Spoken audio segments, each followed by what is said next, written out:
tea. I love tea. You love tea? I love tea. Because we need to start talking some tea, like super tea, like a lot of super tea. Because there's been a lot of statements and mentions and doings and wrongdoings, and I think it's time to just pop that tea. But before we get into the tea, before we get into all that stuff, I would like to go over my Sixth Circuit case, and this is why it's important. See, the the the ladies in Texas, when they went through for their mask mandate, vax mandate lawsuits, they used certain specific laws to mandate that parents have the right to represent their kids.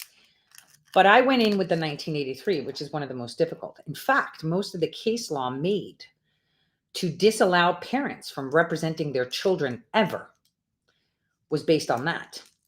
And so it was just a couple days ago that we had our oral arguments in the Sixth Circuit. So the Fifth Circuit, based on the laws that were used that were not 1983, said parents have the right to represent their kids' rights. In my case, which is the Sixth Circuit, I'm in the Sixth Circuit. Kavanaugh oversees this, right? In the Sixth Circuit, it is where most of the case law has been made that parents are not allowed to speak on behalf of their children. So what's interesting is that I took one of the biggest fights is to undo case law. The judges themselves said my case will set precedent.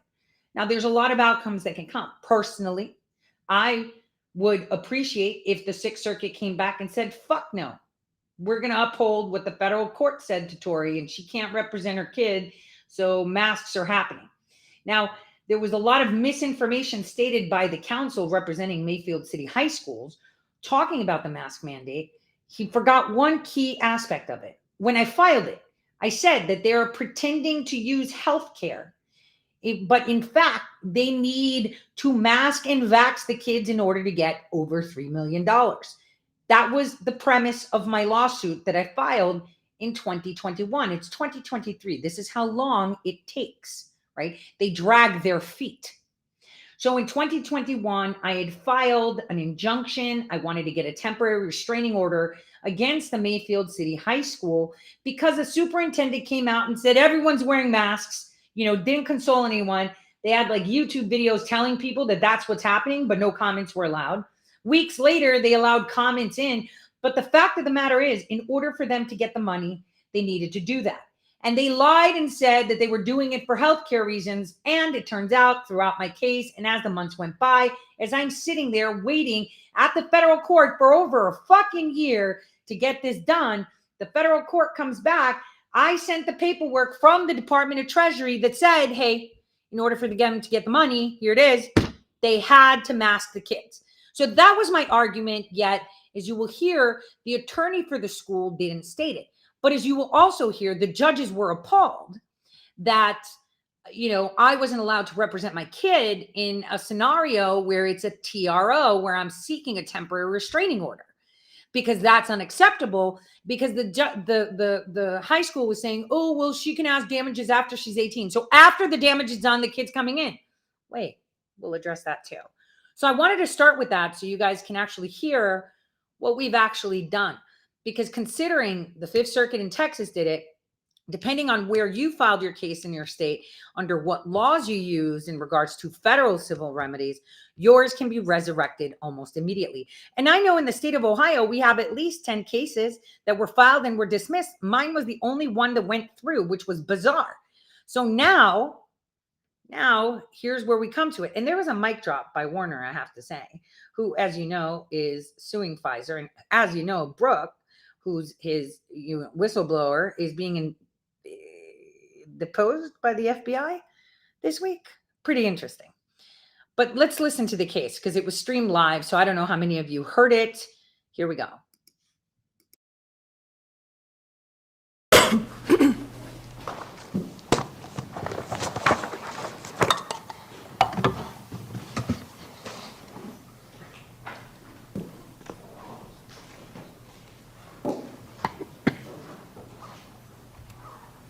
Case number 223915, Terpsichore Meharris et al. Versus Mayfield City School District et al. Argument not to exceed 15 minutes per side. Mr. Mendenhall, you may proceed.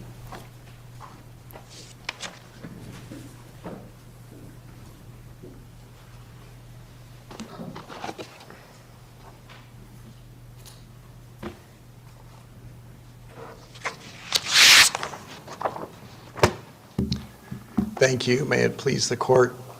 I'm, excuse me, I'm counsel for Tori Meharris, and I would like to reserve 5 minutes for rebuttal, Your Honors. Okay. This court asked us to address the issue of mootness in this case, and I do want to do that. And I think the main issue with mootness is that this is an issue that is clearly capable of repetition at this point.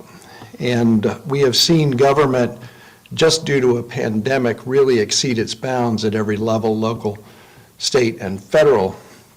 And this is ostensibly about masking, but I would submit that it's also about something else. It's about a school district that is making a health decision for the children, and that's not an appropriate role for the health. Would you admit that the mask mandate is now gone? Yeah, the mask mandate is now gone, yes, Your Honor. So why didn't, I thought we rejected the capable of repetition and resurrection schools. So that was our en banc decision. It was a different context, I'll admit. It was a religious liberty challenge, but we still found the challenge moot because the state had withdrawn the masking mandate. That's correct, resurrection school, and that was focused on the mask mandate, but I submit this is a little bit of a larger issue. School districts are not health providers. They should not be implementing. Well, that's the merits, but why, if they reimpose a mandate, she now has counsel, so she can sue tomorrow to challenge the mandate. What's the harm? If we find it moot, we could vacate the judgment below, and if there's a new mandate that comes along, your client, I don't know that would be harmed in any way, and she would actually be able to hopefully now sue if she had counsel. Of course she could sue, yes. But the problem is the school doesn't have the power to issue this type of mandate that it issued. It claims this idea that it can issue a health mandate for these children. That's not what the schools are here for. They're here for education. And they've exceeded the bounds of their power. They're here, they're mandated. You're still arguing the merit. They haven't exceeded the bounds of their power today, right? I mean, well, under your theory, Your Honor, they're not harming you. They were harming you potentially, or your client's child, but I just don't see why this case isn't moot under a plain application of resurrection schools. Let me jump in and help you people with resurrection schools a little bit.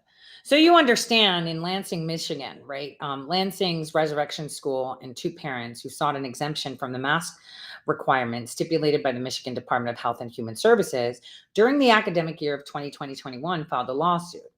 This ruling was handed out and it upheld the decision previously made by the U.S. District Court for the Western District of Michigan in December. The resurrection school, alongside the two parents, had posited that the mask mandate unduly restricted their ability to freely practice their religious beliefs, and it impinged on their fundamental rights.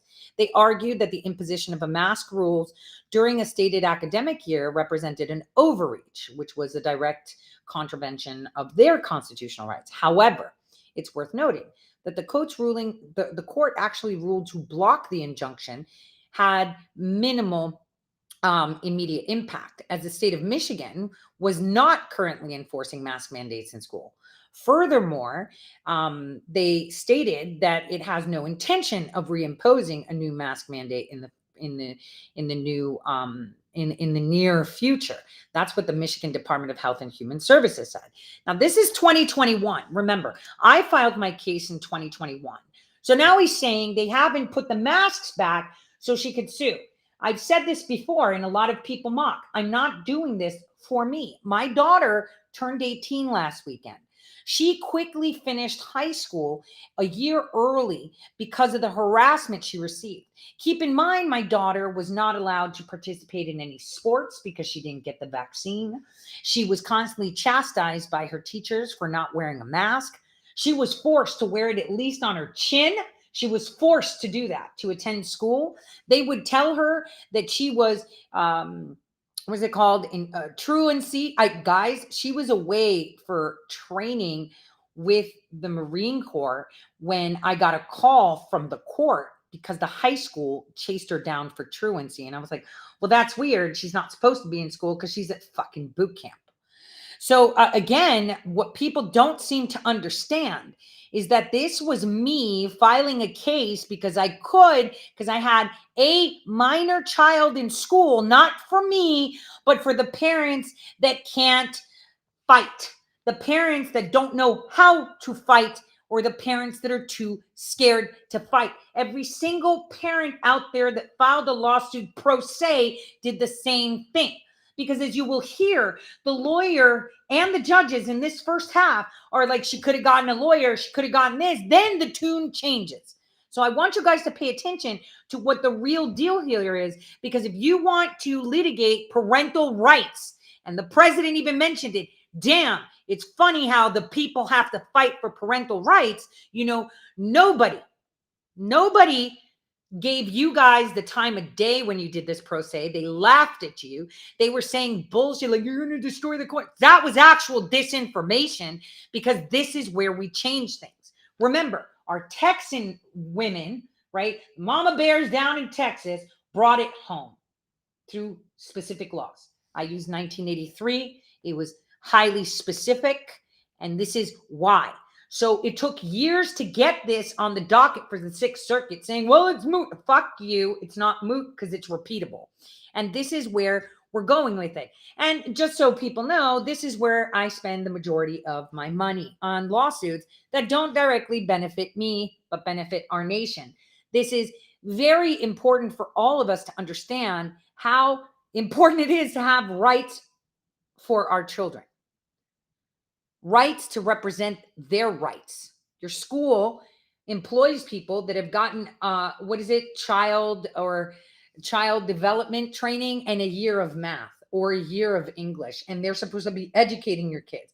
The same people that are coming from Teach America and these little groups like Momentum and Sunrise Movement that infiltrate your elementary and middle schools, you know, telling them what sex they are, telling them to picket, and then telling them to be activists. We have video calls that we have recorded that are recent, where we have middle school and high school teachers advising children they could be in the group of getting arrested and that they will help them for protesting. This is a very, very big deal, especially when you can't trust the educators.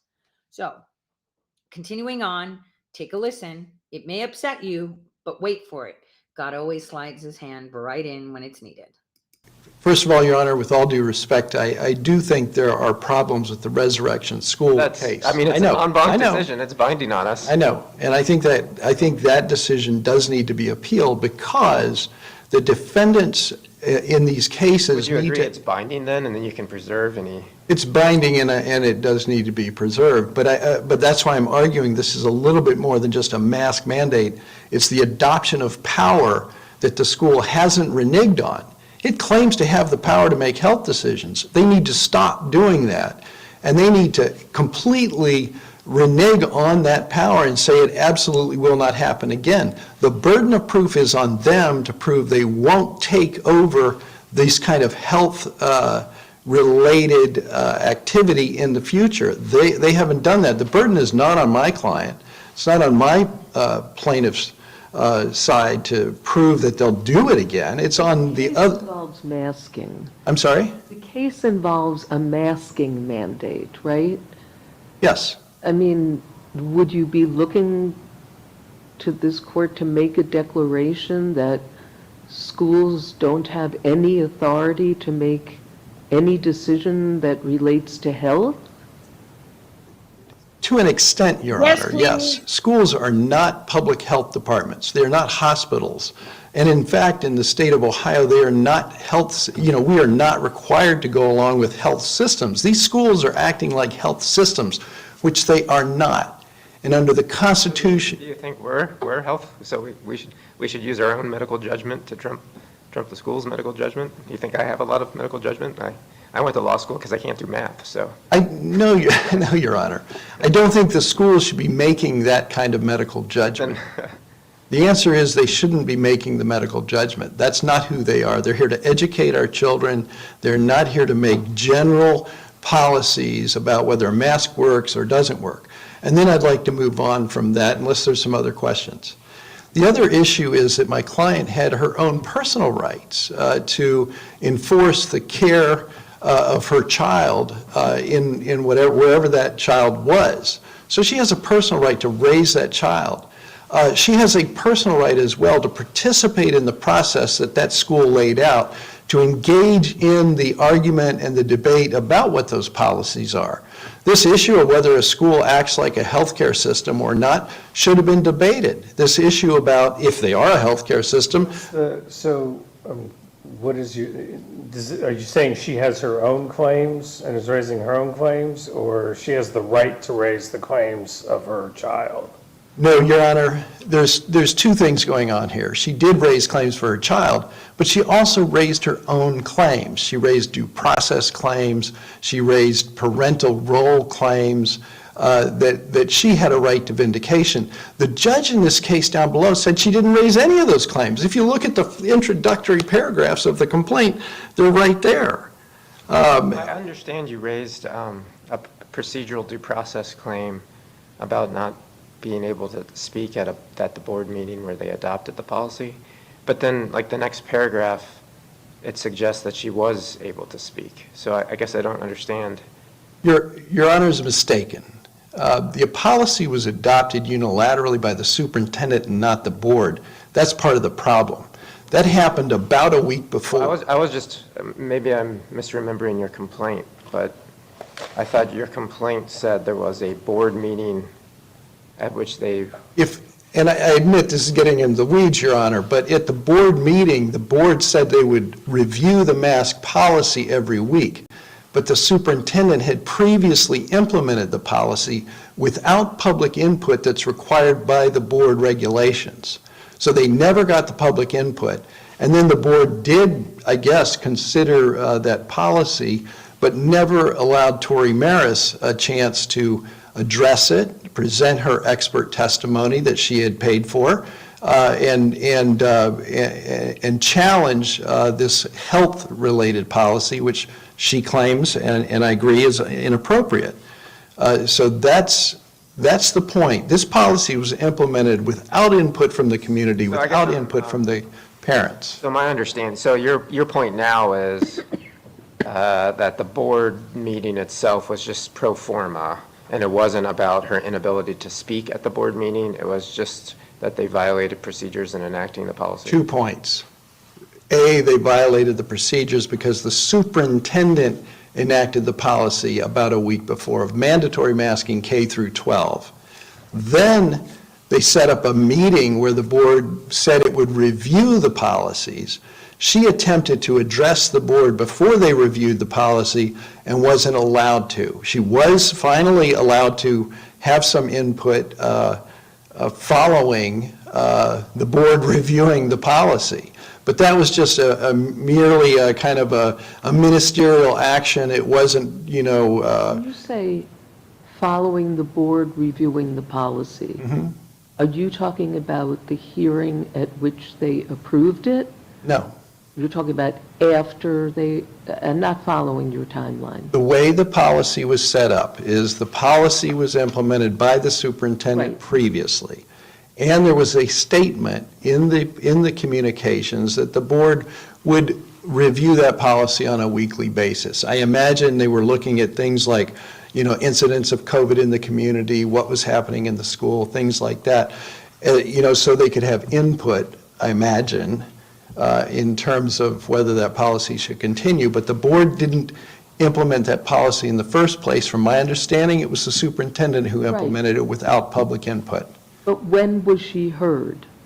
She was heard after the board had its discussion reviewing the superintendent's policy, which had previously been put into place. Okay, but she was heard in what context?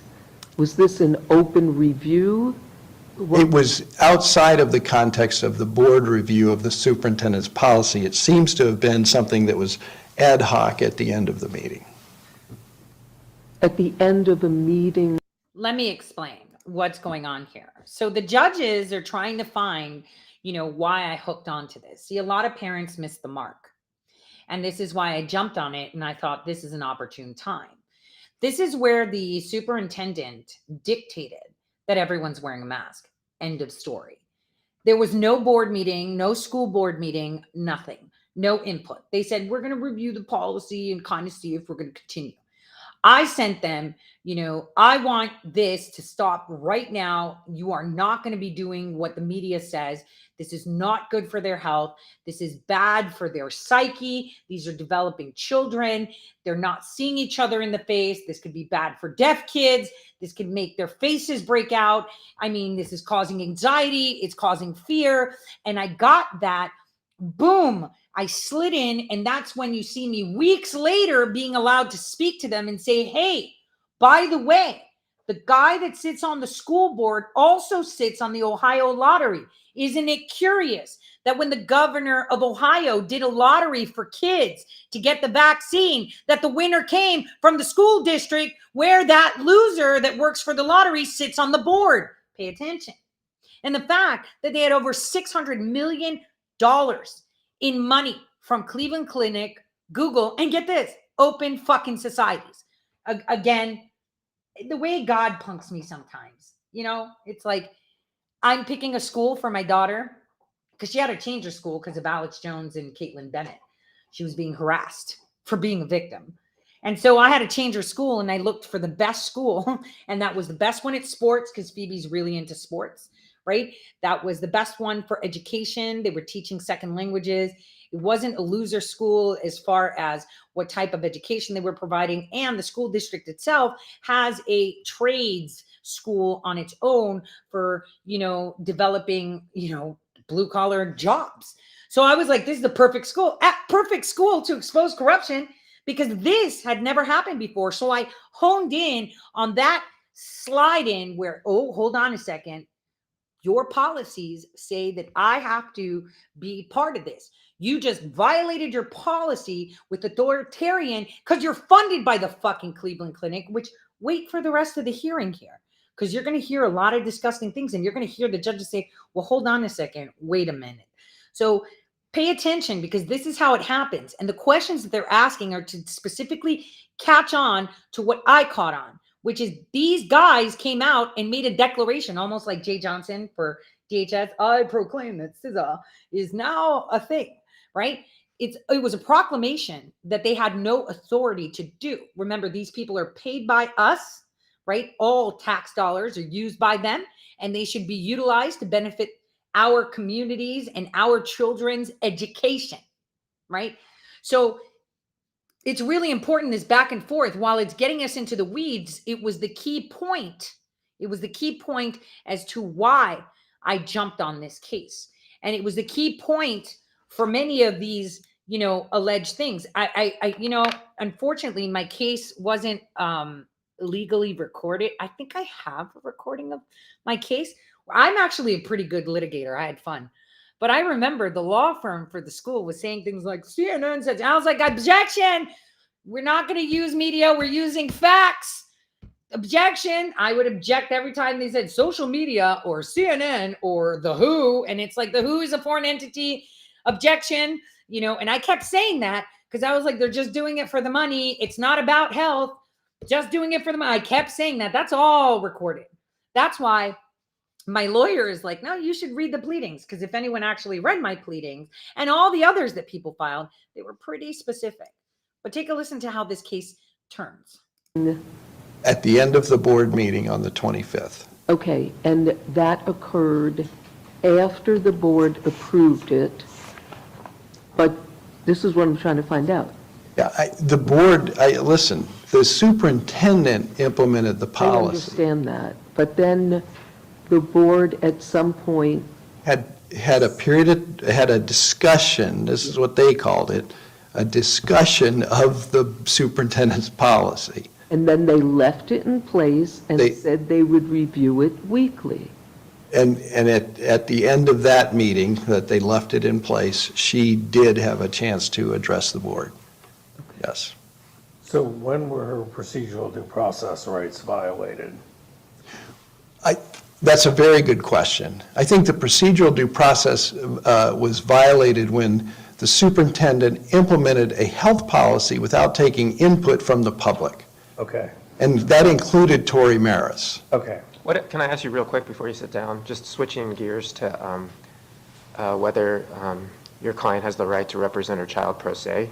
What would you do with our precedent on that? Because our precedent seems to be quite unequivocal that parents can't represent their children pro se. Yeah, I mean, we have been in a very different situation. You know, policies have been coming down right and left in school districts and otherwise, and I can just tell you, it's very hard for parents to find attorneys in these instances. We have been in a very unique situation, but when constitutional rights are on the issue, I literally am asking for this court to change the rules. When constitutional rights are at issue for the children in terms of how they're being treated, I think parents should be able to come into the court. Would you? I understand your Changing the rules, precedent. so those precedents are binding. Mm-hmm. So we have to either distinguish them or the en banc court can overrule them. Mm-hmm. Is there any arguments you would make to the panel to say that they are distinguishable? Or are you just preserving this argument for the en banc court? Right now, I'm preserving that argument. We do have a brief description of a proposed test in the filing, though. Thank you. Thank you. Thank you, counsel.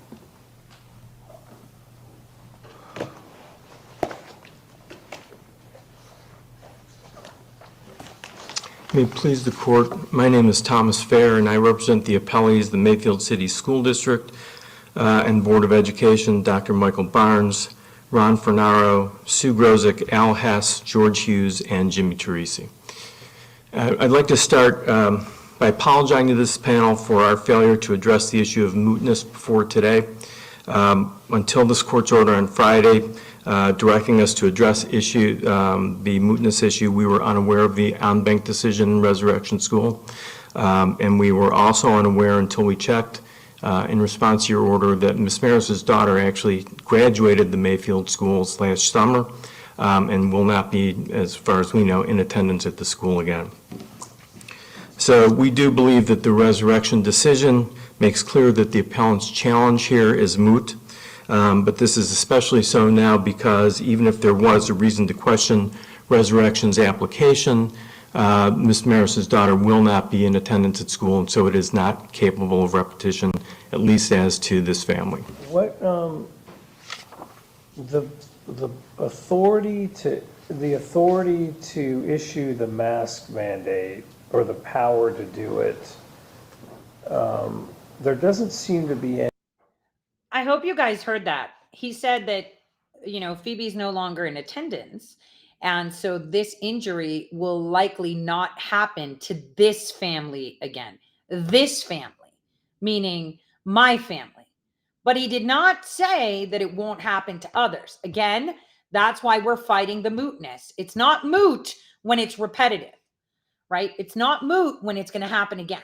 So please pay attention. Any restriction or criteria, like how many COVID cases are there or vaccination rates or anything like that. It seems very broad to me. Doesn't that suggest that it is capable of repetition? I mean, I don't know whether there were standards involved in Resurrection School, but it's kind of standardless, isn't it?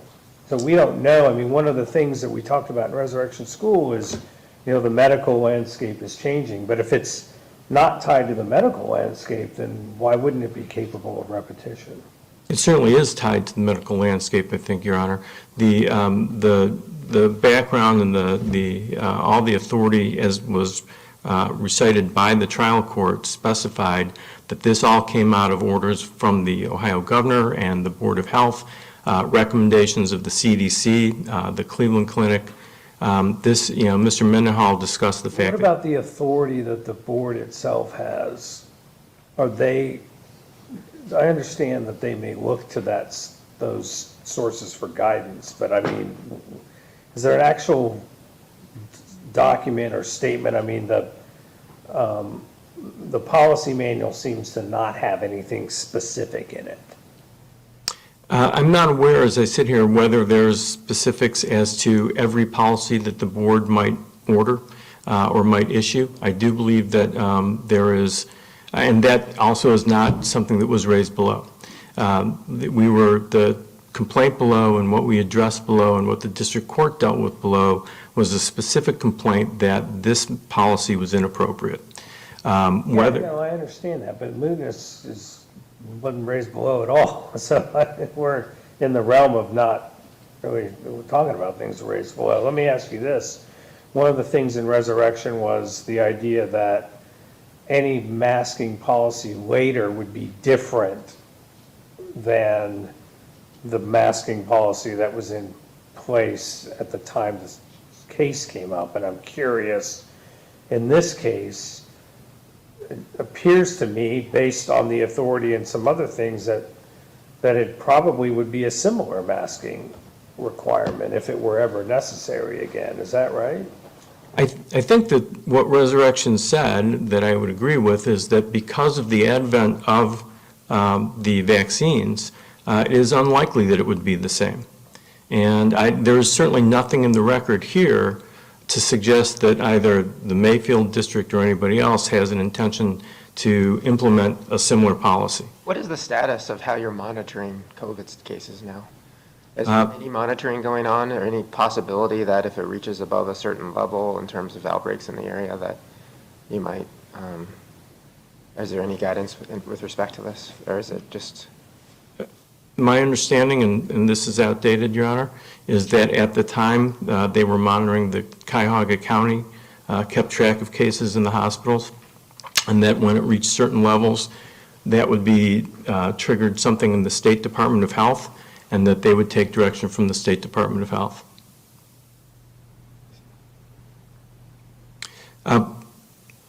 I think that therefore the appellant's position is that at this point the appeal is moot. We would stand ready to supplement the record as necessary on both the point of the current, the withdrawal of the mask mandate as well as the graduation of Ms. Maris's daughter. And to the extent the court would like us to file a motion, we would do so, but we will follow your direction on how you want the record to be supported on that. Yeah, I do think, and maybe we'll talk afterwards, but I do think it would be appropriate to file if we're relying on factual allegations that you present those, that information. Very well. Your Honor, I would like to also briefly address, if I could, the individual claims.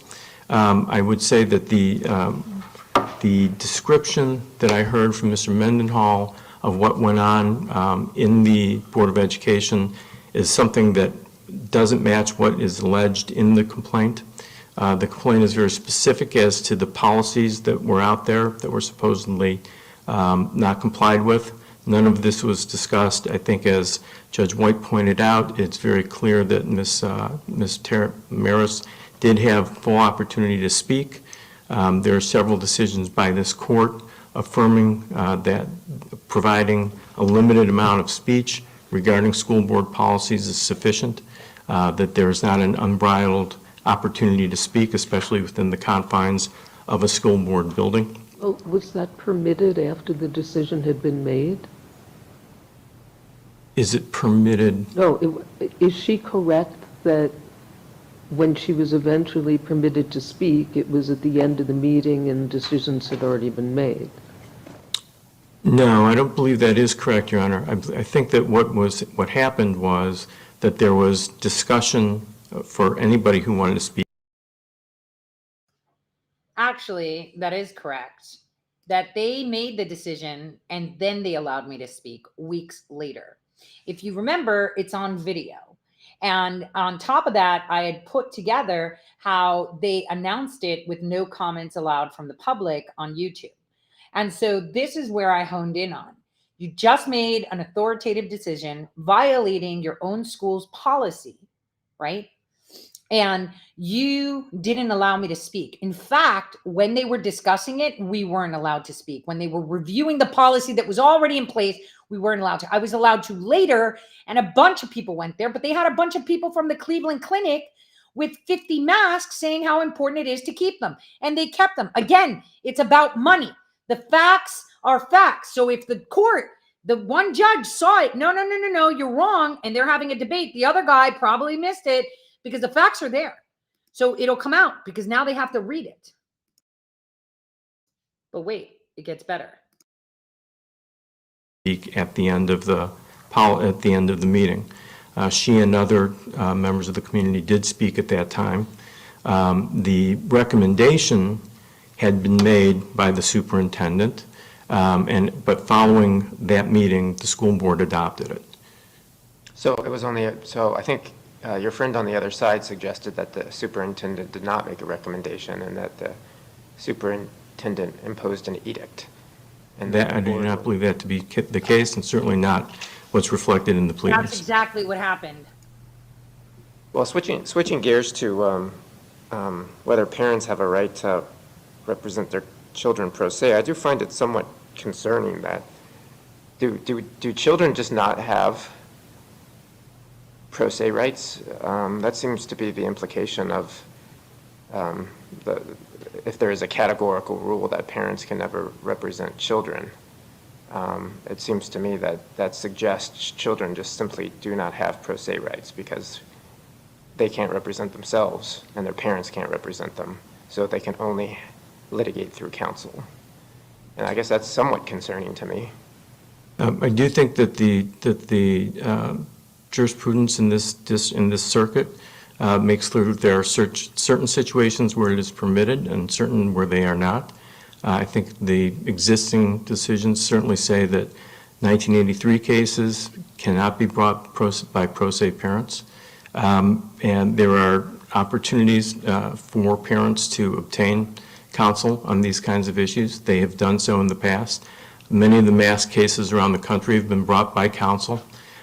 So it is not, certainly not a situation where they are unable to get counsel. Isn't that, I suppose, it seems to me it's prioritizing wealthy parents in some respects. Why should parents have the right to forego or eliminate their children's claims or litigate their children's claims if they have the means to retain counsel, but indigent parents simply don't have the same right? That seems somewhat troubling to me.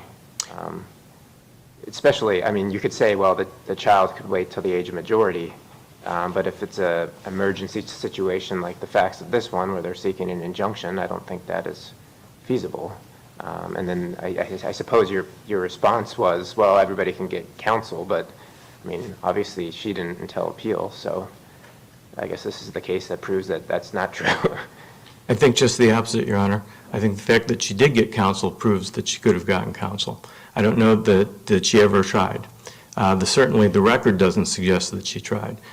Actually, I did. And here's the thing. I went around to all those places that give discounted attorneys or that provide help to parents that don't have the money for attorneys. I did. I actually did. And none of them would take the case. A lot of them were saying, well, I'll charge you $250 an hour. Why? I get that from Warner Mendenhall, a little bit more actually. Why would I do it? So when I went to federal court, I said they're doing these mask mandates. There was an edict put out. I complained about it and they continued to say it was about health when it's not. It's about money. I even went to the Supreme Court of Ohio and ordered them to order the governor to do his job and uphold the Ohio State Constitution. You see how beautiful this is? So the bottom line is everything has been documented as such that I had tried. I even submitted my financials and said, look, I can't afford one. I can't afford $250 an hour. This is a civil suit. Nobody can.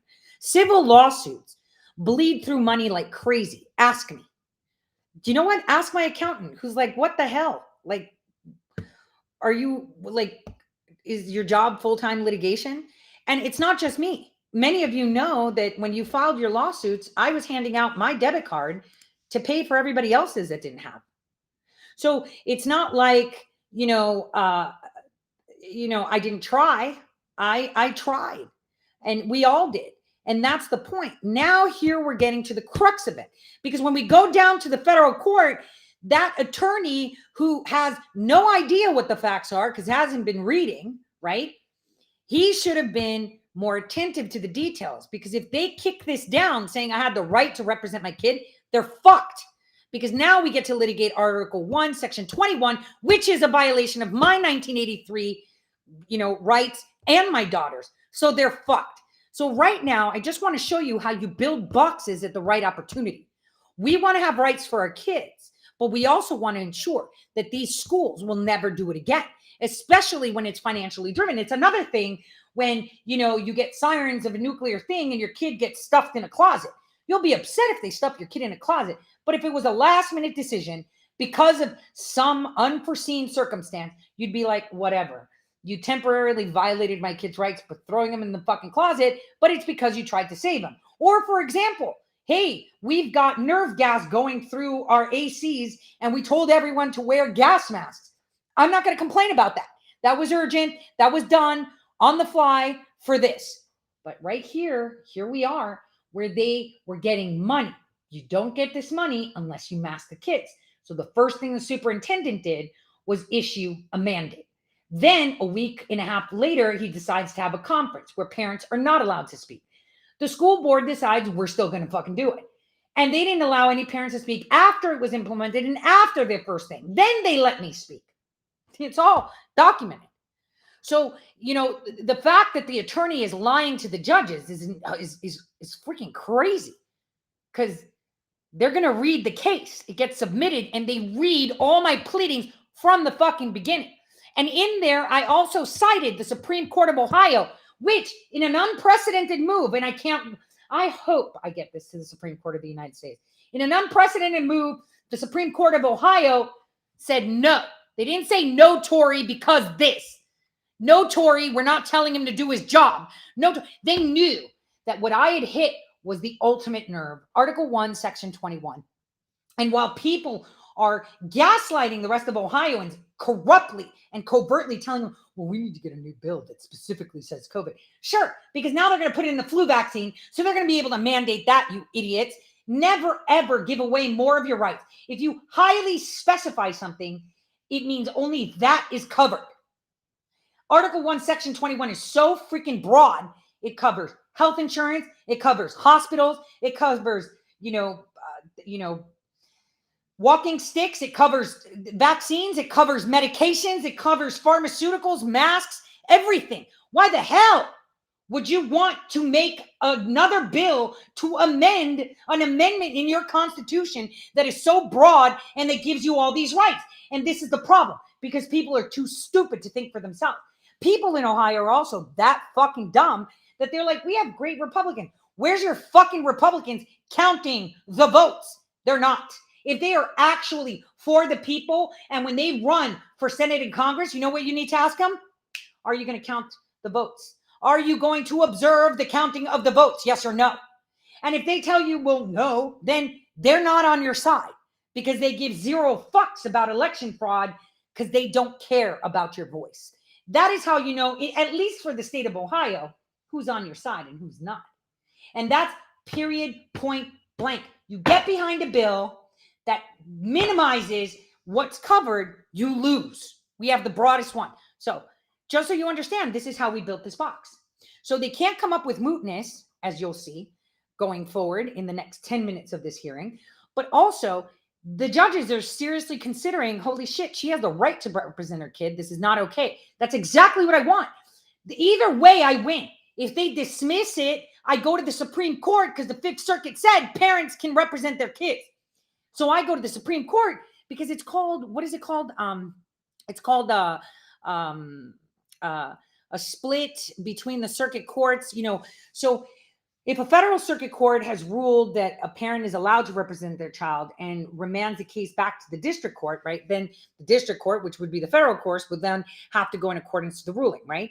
But here's the thing, if they dismiss it, it's called a conflict between two circuit courts. It's known as the circuit split.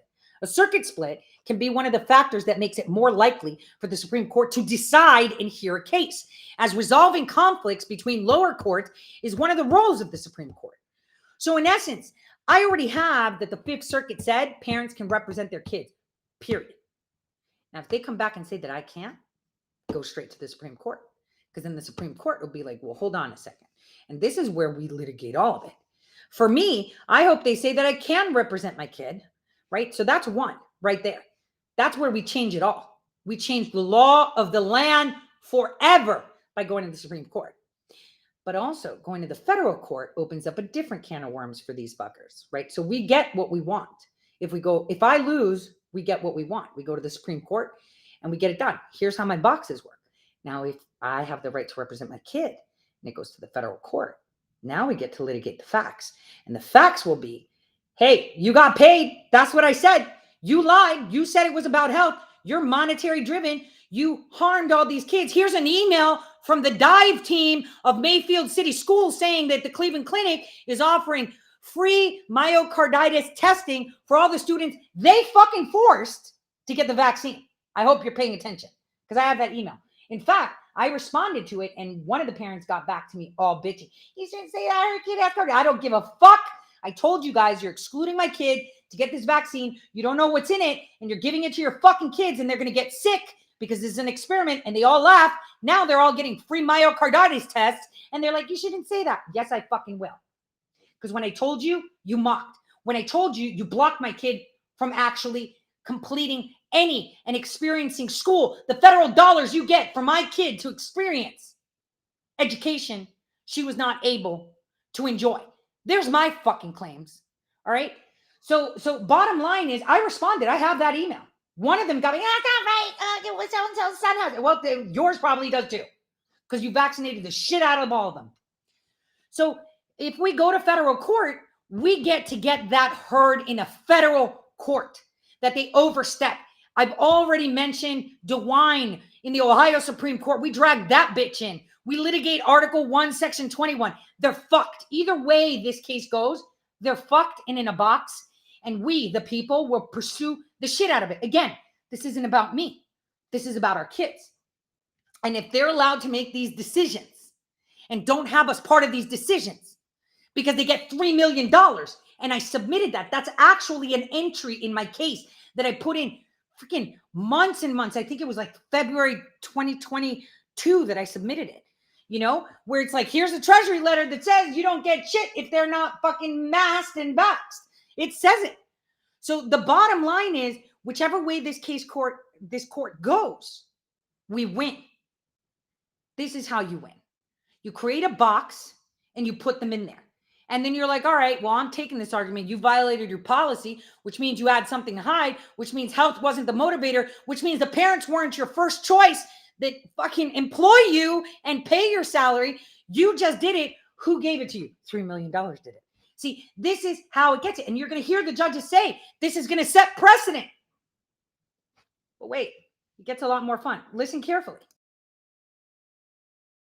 And we know that there are many, many ways that people get counsel, whether it's through finding attorneys that are willing to work for fee awards under the statutes. We know that Congress implemented Section 1984 just for that purpose. We know that there are many organizations that provide representation to people who don't have the means to pay for counsel, especially when it comes to the vindication of what they claim are individual rights. So it's not that they're not able to find counsel. They may not always be able to find counsel, but there's no guarantee of that right under the jurisprudence that I know of. But it just puts you in a bind. Like, I don't understand where it comes from. I mean, under 1654, everybody has a right to represent themselves, basically, right? There's no age requirement in 1654. And I assume under Ohio law, maybe I'm wrong, but I assume there are some statutes that talk about parental rights, or, I mean, I suppose you have constitutional arguments, but most states have statutory schemes that talk about parents asserting the rights of their children or whatever. Why wouldn't the combination of those two make it so that this situation could happen? Your Honor, I think that in this case, part of the problem is that the claim was not good enough for somebody to bring it. I don't know that there's a, That's the point of the idea that you can proceed pro se. If you think you have a valid claim and then lawyers don't, you still have the option to proceed yourself. And your counter argument there is essentially, well, her claim is frivolous, but I mean, she obviously doesn't think so. And just because she can't find a lawyer, I don't think, it seems strange to say that lawyers stand between a child and a right to a courtroom. well, Your Honor, in this case, I think that the district court certainly found that there was no basis to the claims. I don't think there's anything that we've seen in the briefing here that suggests. Actually, that's a lie. The court just said I can't represent my kid, not the claims. The claims were valid. I have the proof. I got the receipts, and I'm not going anywhere. We're going to take this till the end because this is the people's case. It's not my case. Again, I say it again and again and again. I never filed this case just for my kid. My kid I could figure out. It was for all those kids that have no voice. It's for all those parents that are too scared. I remember the one parent that was scared to advocate for her son, and she did it. I was so proud of her that she did it. She advocated for her son to not have to wear a mask because he had anxiety disorder. She did it. She was scared, but she did it. And a lot of you did. You stood up for your rights. And you know what? We're going to take this to the end. We're going to change the face of the law. And here's where we're starting to see the judges say, well, hold on a second. We're supposed to be able to go to the court just because, you know, it would have been, and Warner told me this, he should have just said no one was taking cases about vaccines and mask mandates at all. In Ohio, it was shut down because I had Articles 1, Section 21. My case was so fucking solid, they couldn't move. My constitution in my state says I have the right to say no. And yet they were making mandates that are unconstitutional and bear no weight in the court of law, right? They bear no fucking weight. Then they're going to sit there and say whatever. He can lie through his teeth. They can read shit and wait till they get to Article 1, Section 21, which I really hoped that Warner would have brought up, but he only had 15 minutes. So Suggest that the district court was wrong. So at least as to this case, there wasn't a problem that somebody had a valid claim that couldn't be vindicated. But if you go by that rationale, then you're basically deciding it without her voice, because no one's representing her. I don't know that that's different than any other case, Your Honor. And the fact that this is within the context of a 1983 case is no different than any other claim that any minor might have.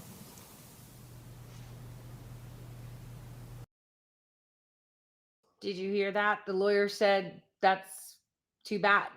Kids don't have a voice. No further questions. We thank you for your time.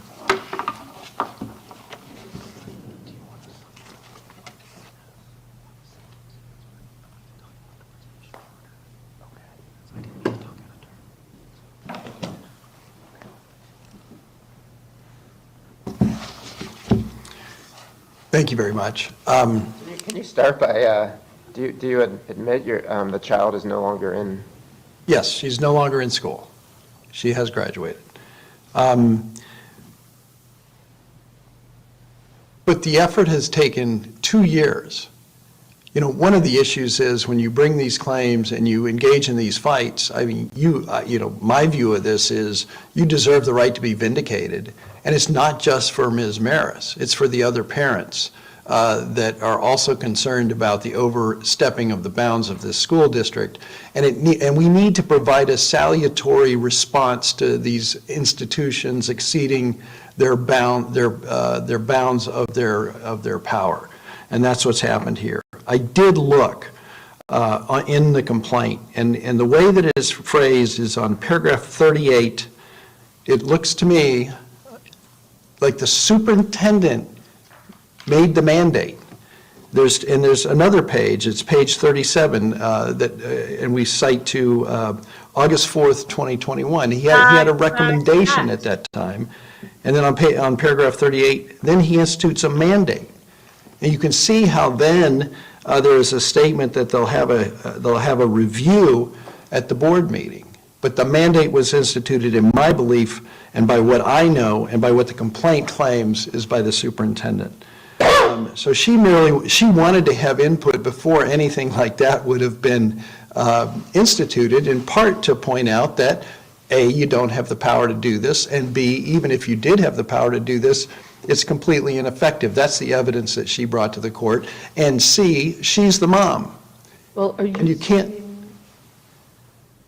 are you saying that a school superintendent cannot take any action unless there's a public hearing before he or she does it? yeah, that's correct, Your Honor. The way they set up their system is that when they had policy changes, that parents and even the public, you didn't have to be just a parent, had a right to come and address the school district. So that's an issue, I guess, in terms of the mootness about her child leaving the school. Her rights are still at issue as a citizen of the community, and she still has a right to have those addressed by the district court. Where do we find this? I'm sorry? Where do we find this? Oh, it's in the board documents. They set up a process in the board Right, so documents. which section? I'm trying to get there, Your Honor. It is listed in the complaint, and I would start on, it's page 8 of our complaint. Okay. So it must carry out its functions openly while seeking the involvement and contributions of the public, students, and staff in its decision-making process. Is this the amended complaint? This is the amended complaint, not the one that's attached to her final effort to amend, but is the active amended complaint that the judge ruled on. And I'm talking about page 8. You have a page ID number by any chance? I do. It is page ID number 493. And that's where it starts. The discussion of the relevant policies of the Board of Education starts at page ID 493. Like I said, And I it's, had them in a box from the beginning because they had violated their own policies, which gave me an in to avoid all the mandate bullshit talk and talking facts in law.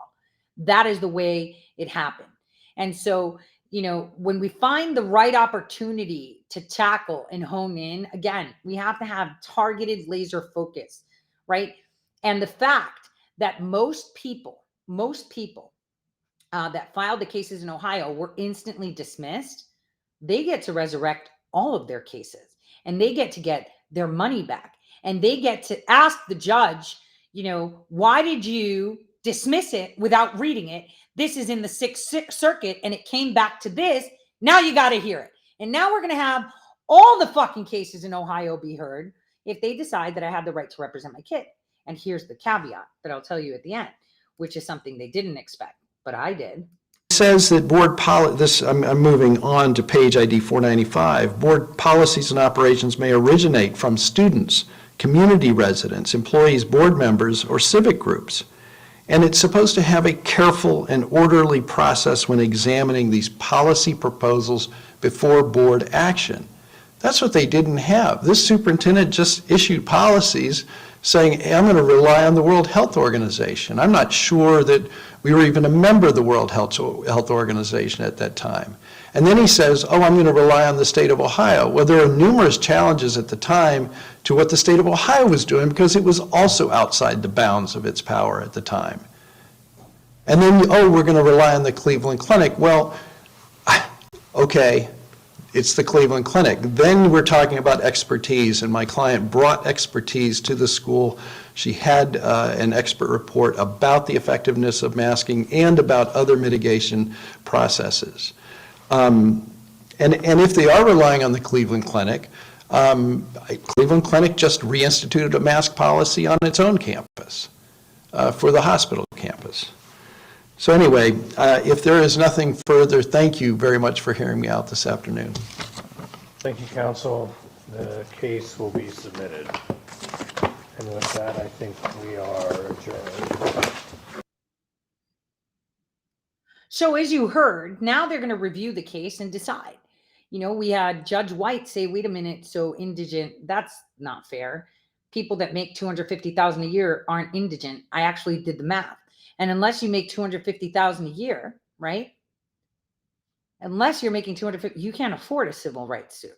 I mean, everything that has been given to me through my GoFundMe, through my Subscribe Stars, through my Rumbles, they all go to litigation. It's not a cheap task.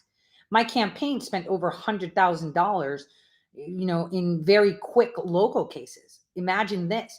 When I go to the Supreme Court, it's going to cost a fucking fortune. Just printing it is tens of thousands of dollars. So, you know, people need to understand that the process takes a while.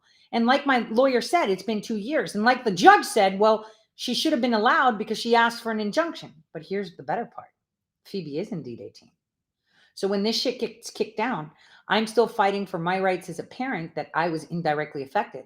But in comes Phoebe as an adult, adjoining herself to the case, demanding all the claims that she was excluded from participating in school activities, excluded, she was harassed, she was this, she was that. And this was illegally done and against what the Department of Education claims funds are being done.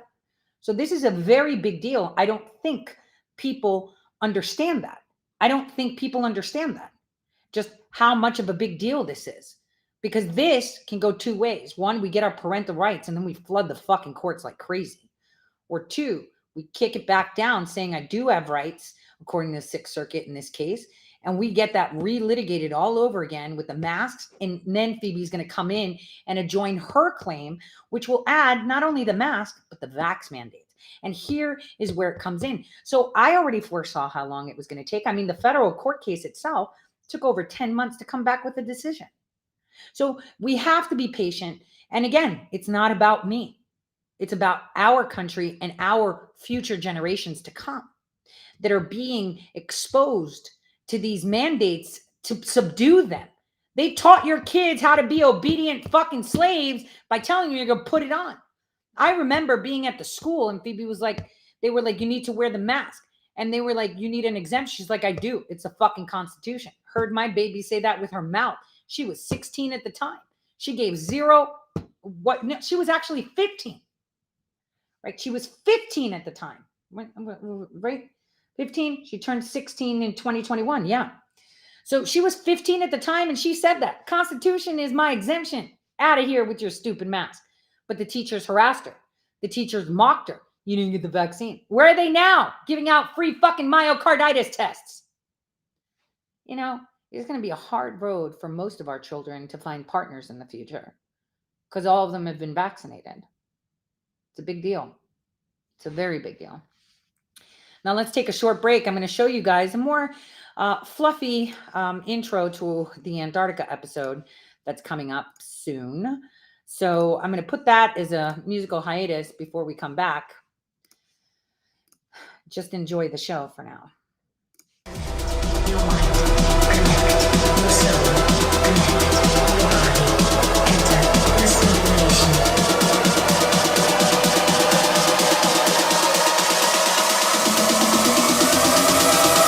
Connect your mind, connect your soul, connect your body, enter the simulation.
that was just a preview of what's to come in regards to Antarctica, which is quite interesting. Very interesting, in fact. So, hopefully my audio is a little bit better now. I just noticed that I had audio issues, but that's fine. Now, I'd like to start with a prayer. As we all know, one of our members at the Group of Maine, which are fantastic patriots, lost her family member to the shooting in Maine. Michael DeSlores II and his friend Jason Walker were murdered at the bowling alley, but they made sure that their wives and several young children were undercover when they went and they charged toward the assailant, who is mentally ill but can avoid authorities for 4 days, which is really bizarre. So let us say a quick prayer for the departed. O Lord, in the company of the righteous who have departed this world, please grant repose to the soul of your servants, ensuring their preservation in the blessed life that exists in your presence. For you are the embodiment of love for all humanity. In your eternal resting place, O Lord, where your saints find their peace, extend the same rest to the soul of your servants, for your love encompasses all of mankind. Praise be to the Father, the Son, and the Holy Spirit. You are the God who descended into the depths of hell, liberating those held captive, and we implore you to extend that liberation and rest to the soul of your servants, now and forever throughout the ages. In your company, O Christ, grant rest to the souls of your servant in a place that knows no sickness, sorrow, or sighs, but only the infinite joy and peace of eternal life. May their families be blessed with strength to continue without them, and may their memory be eternal. Amen. What has happened in Maine was pretty interesting. Just as news is breaking out all over the nation, Babylon is falling, as the previous videos that I had done of Babylon falling. They will distract us with death and pain.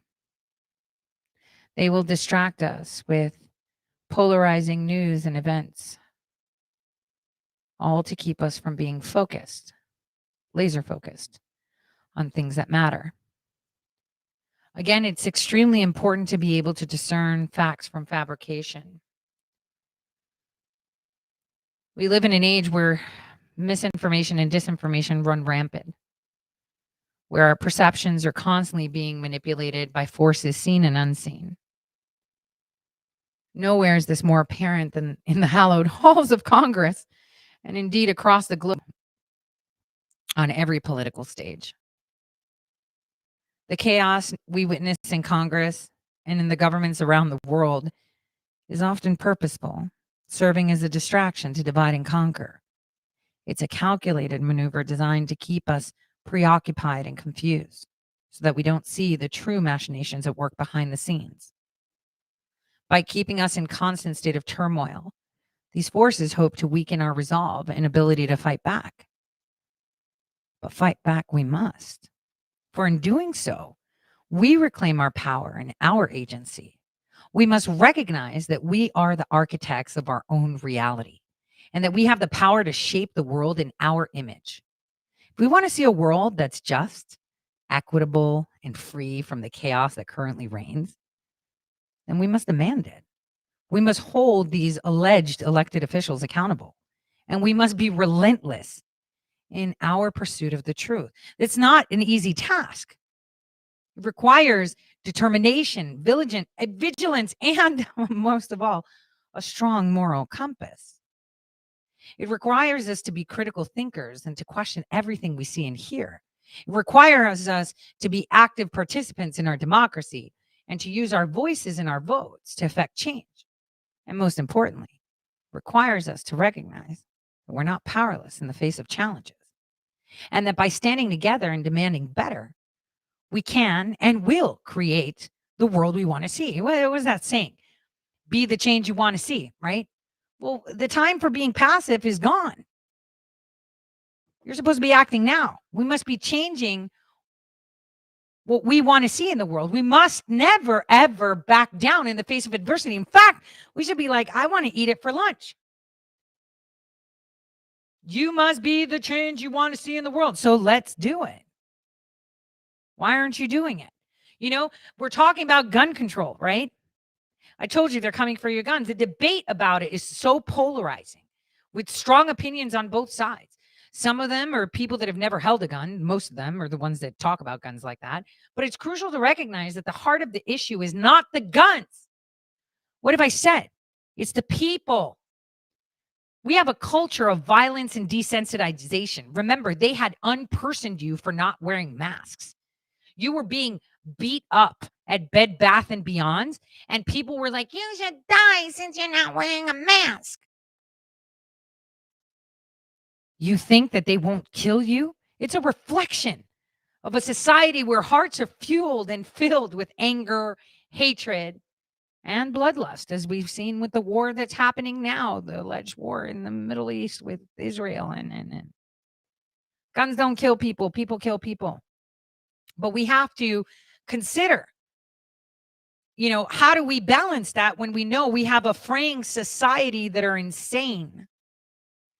Remember, it was a nice little lady that does your taxes that was in line behind you telling you that you don't deserve to buy your food because you won't wear a mask.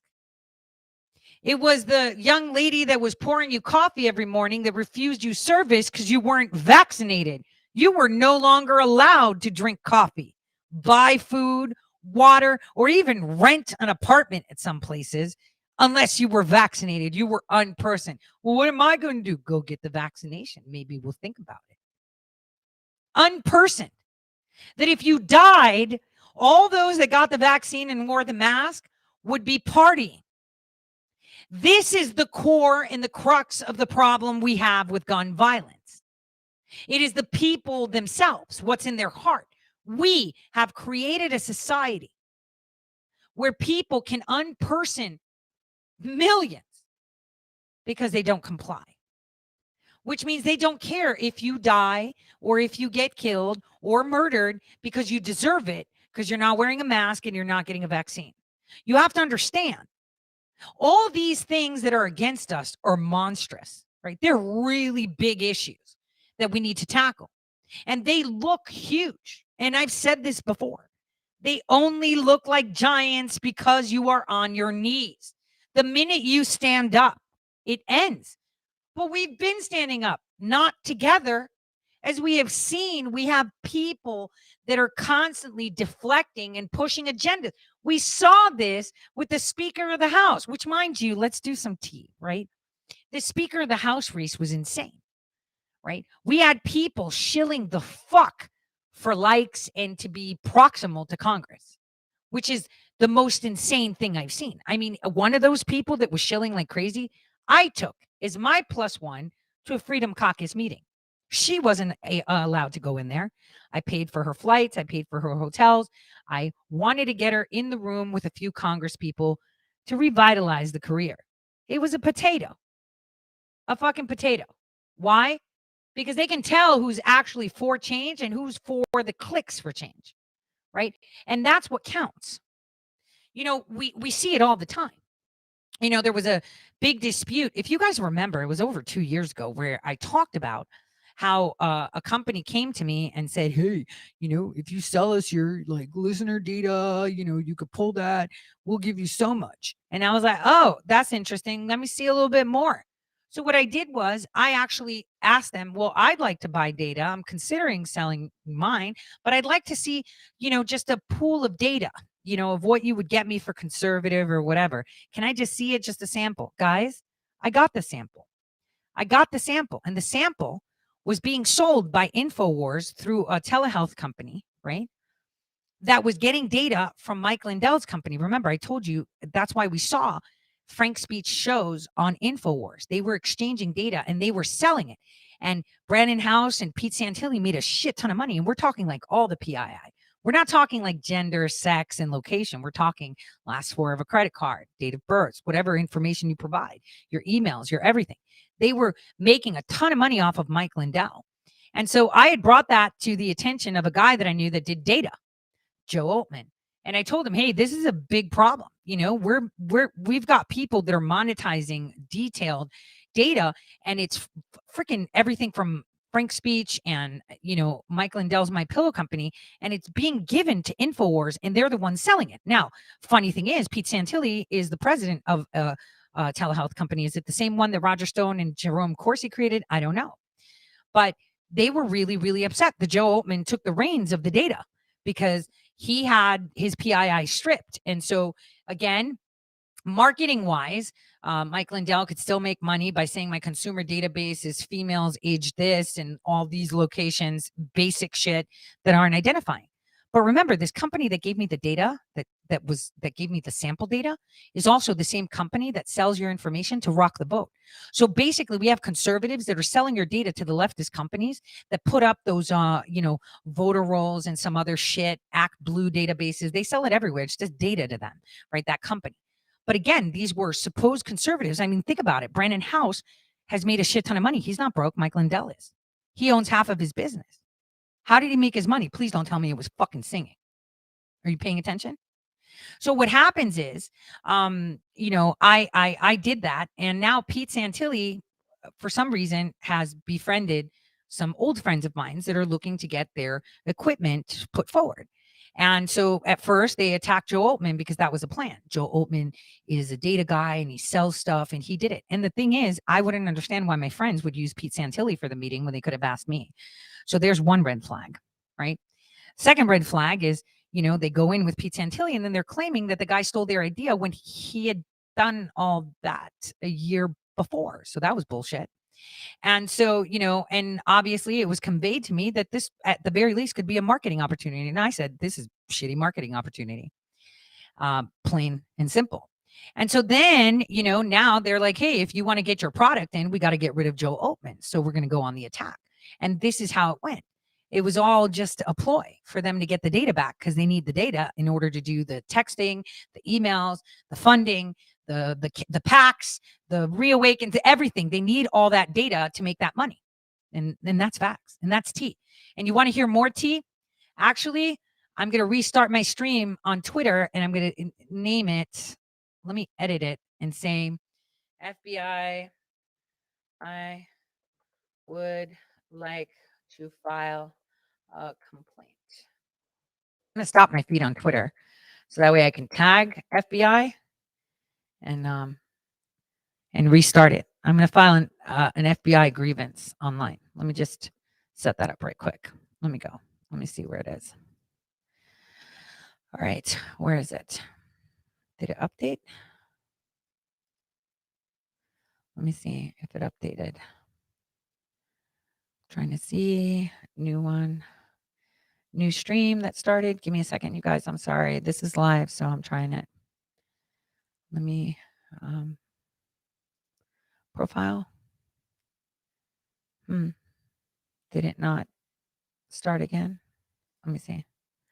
No, it ended. So it should have started again. Let me see if it did.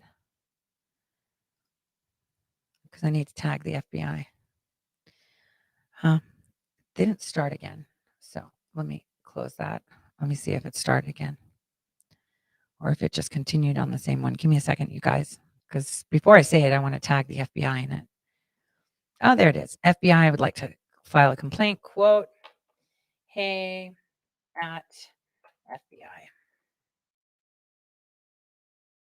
And I should do FBI Cleveland.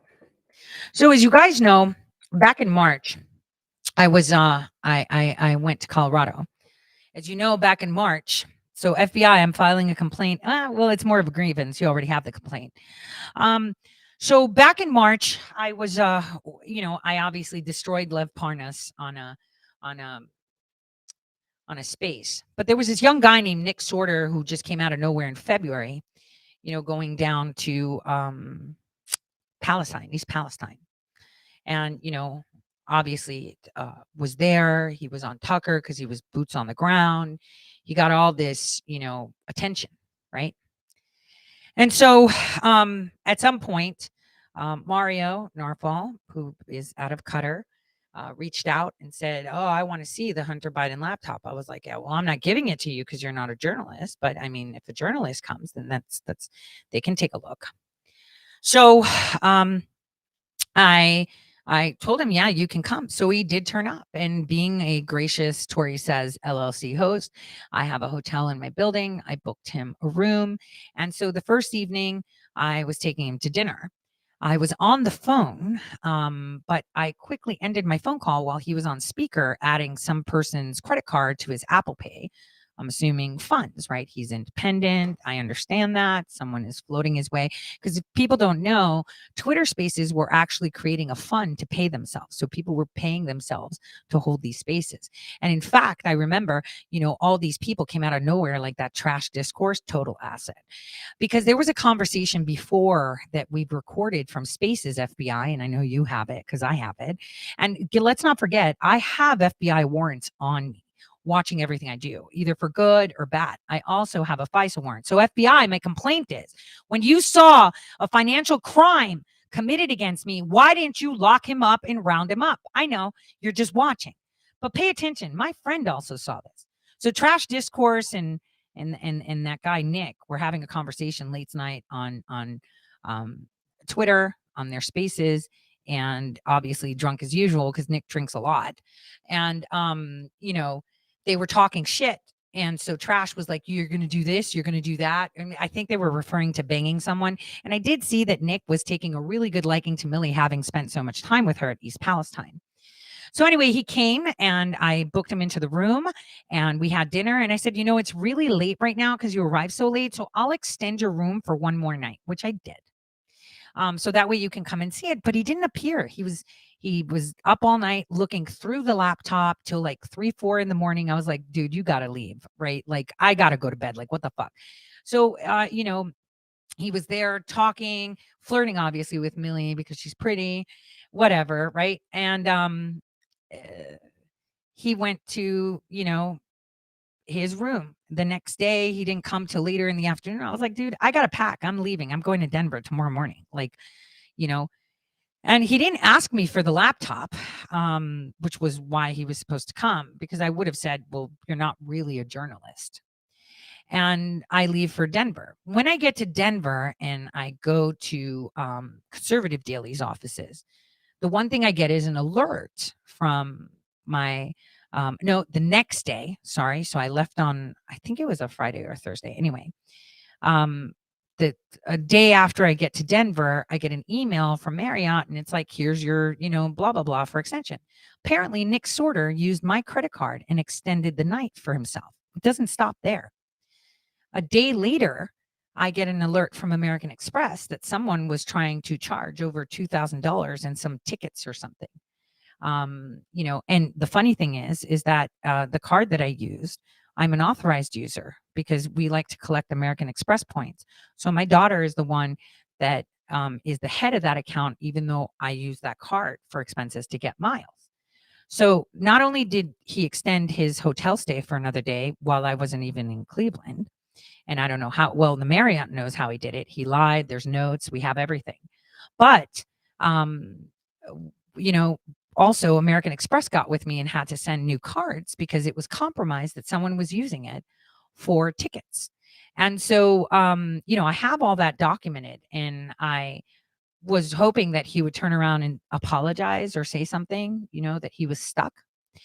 And so I obviously expressed it to my friend Millie, who for some reason thought it was okay to take him to Rudy Giuliani's house after he committed fraud against me. And she's like, well, you just said it. Why would I lie about something like that when I have the paperwork? So it goes to show that people are really willing to forego their morals and have hard lines for the sake of money and clout. And so FBI, I was a victim of a financial crime. It's all well documented. You have warrants on me. Why aren't you protecting me from crimes? Aren't you supposed to, if you see crimes happen against me, pursue them? I mean, that was the whole point as to why you guys got fucked in North Dakota, because there were crimes going against me and none of you did anything. Instead, you watched, right? So here we are again with people watching crimes happening against me and not doing anything, FBI. And that's fact. And anybody wants to fucking dispute this, I'm more than ready, right? I can file charges and have him go to jail, but I'm not going to pick up the stone. He can apologize. FBI has it already anyway. So the point is he working for you, FBI, and that's why you're letting him do this shit? Because I know my friends are now working for you. Because you guys are in a panic. So there's only two things. You saw a crime happen against me and you didn't do anything, or you can tell me it's an ongoing investigation, or do they work for you? See, this is how feds operate. And the fact that my friend would be like, well, you just made that allegation. Why the fuck would I lie about something like that? Right. Because you want to be famous. You're too pretty to work and you need to read words. This is the problem we have. That trash Discord in that Nick's order, financial crimes. They literally were colluding to see what they were going to do on a space to me. I already knew. But I was gracious and I was kind and I was communicative. I didn't even, because he was an independent journalist, I took it with a grain of salt and said, he doesn't have, I will put it on my card. I will be gracious. It is great to see young people, going forward to be journalists, but this was not okay. And the thing is, this is not okay. It shows where your morals are. You're willing to forego your morals of someone committing a financial crime. And not only that, taking them to the mayor's house. I don't take anybody to the mayor's house. Anybody. That's the whole premise why me and Bergie got into a fight, because he wanted to bring that Ukrainian through his doorstep. And I said, fuck no. So again, this is a very big problem, FBI, because, I can only assume that they're a Fed because they have a criminal record and you let them commit a crime against me, or something else is up, that there's an ongoing investigation. But you're watching me. So all of this is documented. Again, this is the tea that I wanted to bring in, because this is the type of stuff that happens. I have the receipts. I could go down to the police station and file it, right? But I am not one that will lock up anyone. And besides, I don't have to, because I've got multiple FBI warrants. I'm a person of interest because I interact with President Rudy Giuliani. The president's attorney, Rudy Giuliani. I was in his house after he was raided. I even tell him to his face when we're there, everything we say is between us and the feds. And he laughs because he knows I'm right. So everything is done with that scope. And there are a lot of people with extended warrants on them that have no idea they have them. I mean, even my friends have warrants on them that have worked with people like that. That's just one of many, aside from the FISA warrants too. So what's important here is that people are okay with people committing crimes against people as long as they get the spotlight, the microphone, and they're popular. See, that's the problem. He stole my credit card information. That's fact. He extended a night without my authorization. That's fact. How he did it, the Marriott has documented how he did it. So again, I tell you, people aren't who they tell you they are. And I've been sitting on this for a while. And for someone to even say, is it blackmail? No. I fucking told someone that worked with him, like, someone needs to figure this shit out. Like, I didn't have any finances ripped away from me except for one night at a hotel that I was obliged to pay because he used my card. And I said, well, hold that thought. I'm disputing it because I may want to fucking file charges. So they're all frauds and they're calling other people frauds. And then they sit there and they talk about righteousness when they don't even have a level of morality. If I knew that someone that's just an acquaintance, that happened to them, I wouldn't associate. I'd be like, damn, that motherfucker came. She was kind. She rented him a room at a nice hotel. She fed him. She made sure he had food in his belly. She was open to him, brought him to her house, opened up the computer, let him play with it, everything. And this is how I get repaid? Fuck you. See, these are people you don't need to give your time of day to. That's what I wanted to say. You don't need to give them your time of day. They're very bad people and they will not change. They're in that Hollywood CAA, CIA thing. They're all like that. They're all about clout and clicks. They don't get it. The people see right through that shit. The people will stick with you up until they see who you really are. When someone tells you who they are, fucking believe them. So, there's a lot that has been coming through, even Ryan talking about, Mark Meadows. I freaking shared that post. Now he backtracked it, right? There's a lot of people that are just running with shit that makes no sense. So again, people need to sit back and pay attention. I mean, after someone destroys you, oh, bon voyage, and you crawl back like a little bitch, that tells you who you serve.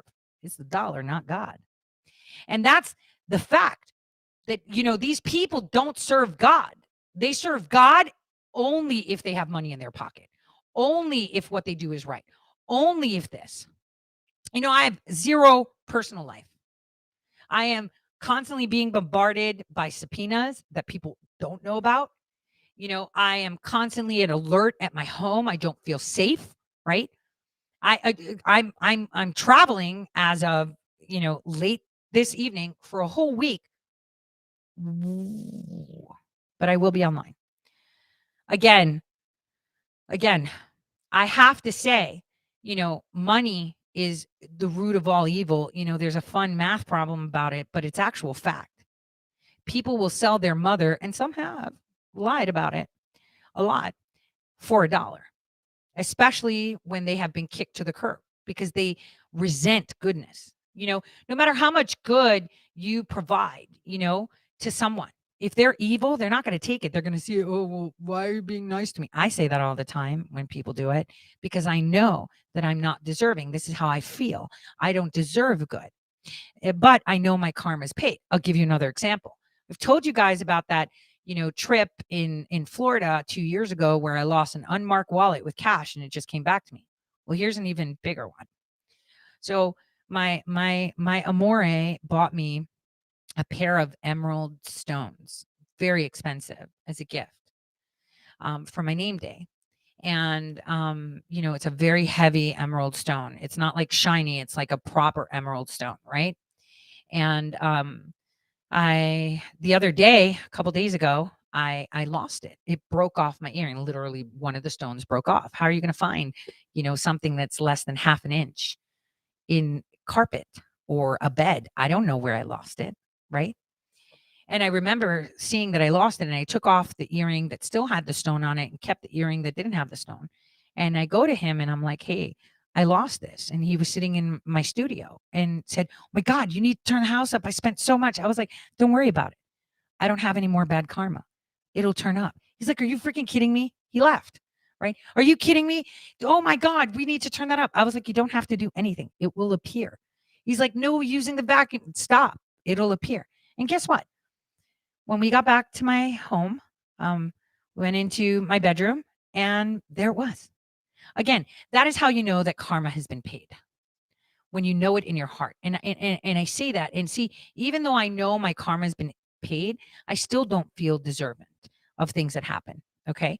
I still don't feel that I deserve this because I know the things I've done. Like there was someone hateful saying everyone should hang, including you, for rigging elections. And it's like, I should hang for taking presidential orders. I should hang for serving my country. And I whistle blew, but I'm not an official whistleblower. I'm actually working on getting official working whistleblower status right now. So again, why would someone say that? That's wrong. Because are you going to say that all those soldiers in Iraq that were fighting a war that wasn't necessary should all hang too? They were just following orders. And that's the thing. What do you do with the information you have? I tried to whistleblow. I tried my best. My life was all destroyed. I had a husband that was a ticking time bomb that I was unaware of. I was so busy serving my country that and trying to fix the wrongs that, I lost the plot in my own. So why would anyone say that? And that's okay. Because I give zero fucks what you have to say, right? God only judges me, not you. Okay. And so, this is where we're at. We have a bunch of information and a bunch of people that are willing to speak up, but not a lot of people that are willing to commit actions to it. And we have a lot of people that talk a great game. I'm with God. No, you're not. You serve the dollar. You serve the dollar. And and I say this all the time. Like, the FBI is watching this. Their job is that, hey, if they're watching and they see a crime, they need to act on it. Where's the financial crime cover for me? So you're allowing it to happen, which means he's one of your assets. Or there's a broader investigation, which I would assume there may be. But again, these are facts. You can't refute facts. Anyone wants to refute that, go ahead. But aside from that, the people that actually know, like I was actually in the presence of Joe Oatman and Apollo when I saw that my card was actually being used, and that someone, can you believe that? I'm not even in the state, and the guy reused my card to stay an extra night. That's not okay. That's not okay. Or what about the billboard that, that I wanted to put up outside of the GOP conference? I paid that. I only got 10 minutes because the guy fucking swindled money from me. But you know what? God will judge them. You took thousands of dollars from me that I did for the people. God will judge you. Huh? And he takes care of my enemies. I've seen it happen. And I say that all the time. I leave it in his hands. And you should be very, very on that. You should be on this train, you guys. God will take care of your enemies. Most of my enemies have been well taken care of. Public ones that you have seen. Very well taken care of. And there are many, many, many more to come. And that's the way it is. You have to understand that he will take care of your enemies. And I give that authority to him, meaning that I'm not contesting him. You do your judgment. I know you will. If I do right, you will do right for me. And that is how you have to see it. That is the way God works. You have faith that he will take care of it. Don't seek vengeance. He will do it for you. He will do it for you. And he will destroy everyone that has caused you harm. You just have to wait. There was someone that said something to me about, like 10 years ago, 20 years ago. I don't remember. They had a job and their boss fired them. It was their first job. And their boss fired them and kept their salary, and they used them for a month and never paid them and ousted them. And then fast forward, the person sees, 10, 15 years later that they're arrested and they're serving 30 years for defrauding employees and stuff. See, God takes care of those that cause harm. Always. Always. In my instance, I interpret, the chaos and the turmoil of not having a real life, right? Because I actually thought my family life and my home life were actually legit. They were all fake, right? That totally rocked my world. I think my ability to be completely humbled on a world stage where I'm still being humbled and trashed by people. And it's just like, oh my God, are we still playing this violin? And there are really low frequency resonating demons that do that. But I'm like, I was humbled and I had a decision to make. Revert, stay back, go back to my old pockets, go to Costa Rica and drink Mai Tais and make money and just join them. Or keep fighting and saying, hey, God, you've got this. And he took care of me. He took care of me. He will take care of you. Faith is something that has to come naturally to you, your faith in God. I can tell you that I was tested. I was tried. I love being a bitch. And I say it, I'm a really good bitch too. But when you hear me speaking, it's not a problem. When I go silent, that's where you have to worry. And that's the way it is. When people stand by and watch things happen to other people that are wrong, it's a big deal. And then when people side with people that have done wrong to people that's even worse, because that's you allowing that. You see? And you need to fight. It's not about the fucking posturing people on Twitter. Oh yeah, let's talk about this. Listen to us. We're going to get this done. And you're not going to get shit done. You know why? because you're doing it for fame, money, and a goal. Your intention is not about the people. Your intention is to get close to people, to push agendas, and to make money. Okay.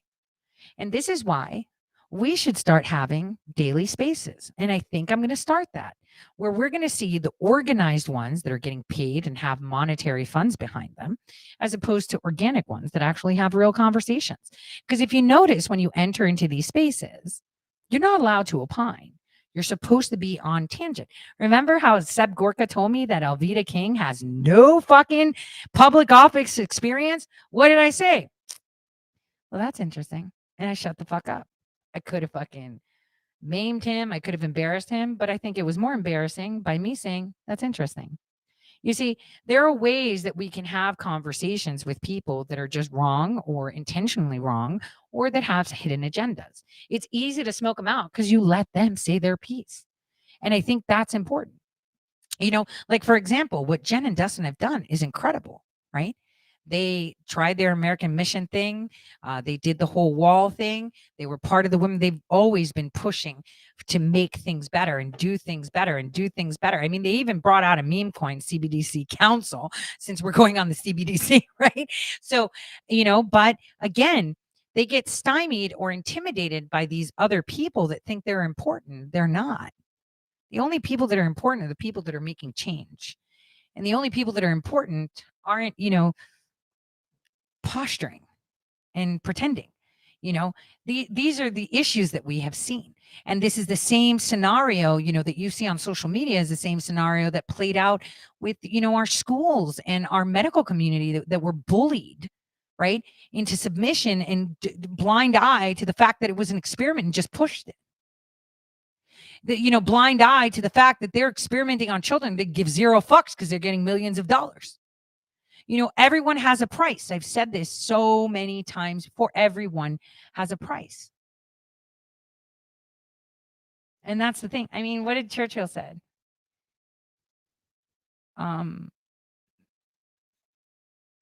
Greeks fight like heroes? No, it's heroes fight like Greeks. Let me just bring it down to my DNA, huh? That's over, you know, 94% just Peloponnesian. Just saying. Straight from Peloponnese, heart of Sparta. Ancestry.com. Just telling you. So let's stick with that. You know, the whole 300 scenario. There are rules of engagement in that. You cannot cause them harm. It must be self-harm. There are rules of engagement when people flip. Diana was never part of the rules of engagement because she didn't count. She was recruited, but she tried. She really tried. So the point of today is, remember that there are a lot of people that will sell their mother for $1, lie about their mother for $1, right? They will sell you out. But always remember, justice does come in on a donkey, not in a Ferrari. Now, speaking of school boards, I just wanted to say, in Michigan, in fact, today it was announced that 3 Michigan school board members face recall for November 7th. Great job, Michigan. Apparently, the Sandusky Community School District Board in Michigan is being held, like the recall elections, on November 7th. Jason Trapkowski, Daniel Gestenberger, and Jane Jacobson are on the ballot. The recall elections are just like regular elections. The recall petitions were filed by a group to save the Redskins logo. That effort began when the school board voted 4-3 to adopt the Wolves as the district's new mascot. The board voted to retire the school's previous mascot, the Redskins. The reason for the recall listed was failure to represent and listen to the voice of the public to retain the Redskin logo. So here it just dovetails again what I said. When the school board does things outside of the norm, like the fucking people at Mayfield City School District could be recalled just based on the fact the superintendent should be fired for what he did. And I'm sure there's a bunch of other school boards that could be recalled for doing shit like that. See, this is it. It's all happening now, and people that are just too impatient or too stupid don't see it, right? And I'm impatient. I'm the most patient person, right? Is that right? So 43 school board recall efforts against 83 board members have happened nationwide, according to Ballotpedia. Efforts against 16 of them made the ballot. 6 school board members have been removed from office in recall elections. 3 defeated their recalls and retained office, and recall elections against other 7 officials have not been held. Recall. That's something that we need our Congress to fix. One thing that we can't do is recall our senators, recall our congressmen. It's very difficult. They have to be in office for a year, and then what? During re-election year, we're trying to get rid of them? Like, that doesn't fucking do shit. So we need to be focusing on that on a local level to see how we can recall our elected officials forever. Because this is not okay. It's almost like they're in there and we can't fire. They're unfireable. And that's a big problem. When people are unfireable, that's a very big problem. So hopefully the FBI has listened to my grievance today. I'm going to end today's show. As I said, I will be traveling, but the Chronicles of Corruption will be coming. There's something else that I know Broken Anthem is working on. I am really hard at work. We have, there's 2 lawsuits that I can't talk about. I really want to, but I can't.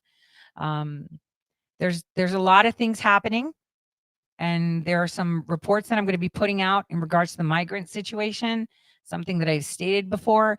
Now, a lot of people are jumping on the train about these hospitals and the hotels and the bills. Finally, if you guys remembered, I mentioned that weeks ago, that the hotels are being, spiked on the prices. We're going to have more in this migrant stuff coming very soon, so you understand how they're being moved. And that way you understand the whole situation. What else in regards to, I guess that's all. There isn't anything else I want to say, except for that I had shared in my group, a class where, you guys were actually mocking in the chat the post that was about, the FBI offering counterintelligence training to the public. So if they see something, they say something. A lot of people mocked it.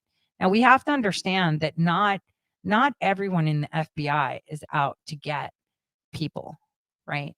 Not everyone out in law enforcement dislikes freedom, right? We have to understand that.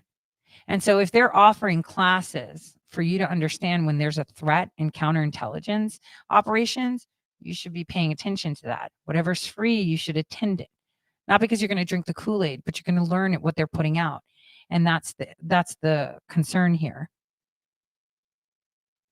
Now, I will be doing my shows next week, even though I'm traveling. And I will try to make sure that I have a set time for all next week as I travel, because there's a lot that's going to be happening between now and November 8th. So the only thing you need to be doing is praying and using your discernment. Stay away from people that are mandating you to do things. Stay away from people and situations where they're telling you how things are. Again, I say this, don't even listen to me. Just pray and listen to your president. He tells you everything you need to know. At this point, it has gotten to such a confusing setup in our nation that the left is now against the left. The right is like, well, the left is kind of right with this whole Palestine thing, but we all have to have unequivocal support for Israel because they're our ally. And it's like, but genocide. We have the Arab community on TikTok now going nuts, right? They've started putting out pushes about this and that and that and that. Their graphics that are showing the whole world is against Israel almost feels like it's biblical again, right? And it almost feels like they made it so that they're in that position again in order to maintain what they want. And re-listen to that if you need to. So in closing, I have to say, it is very important that, when we trust in God and surrender to his will, we open ourselves up to the guidance and the support of the divine. We're able to tap into a source of strength and wisdom that's beyond our human capabilities. This helps us navigate the challenges within life with a lot greater ease, and it gives us the ability to create a reality that's more in alignment with our true nature and purpose. And one might say, I don't know what my purpose is. Well, number one, your purpose is to be alive right now, right here, at this moment. So start there. And once you understand that you can create your own reality, it's a powerful perspective that is aligned with so many different religious teachings, including that, believing in God, because he tells you, ask and you shall receive. If you have faith of a mustard seed, you can move a damn mountain. He's told you that. And yet here we are. Oh my God, this is so stressful. Eat that shit for lunch. Find your still, open up your ears, and open up your heart.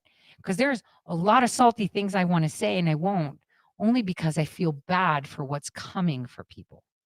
I actually feel bad because it didn't have to be that way. It didn't have to be that way. It didn't have to be the way of, people going broke, losing their livelihood or anything if they just weren't evil, right?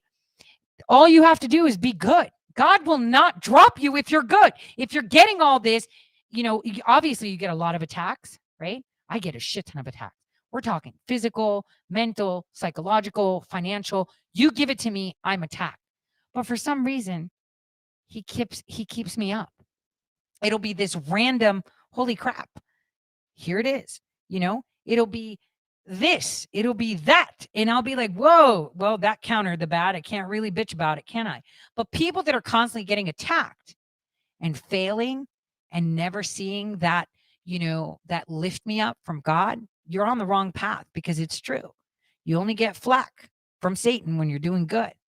But here's the other truth.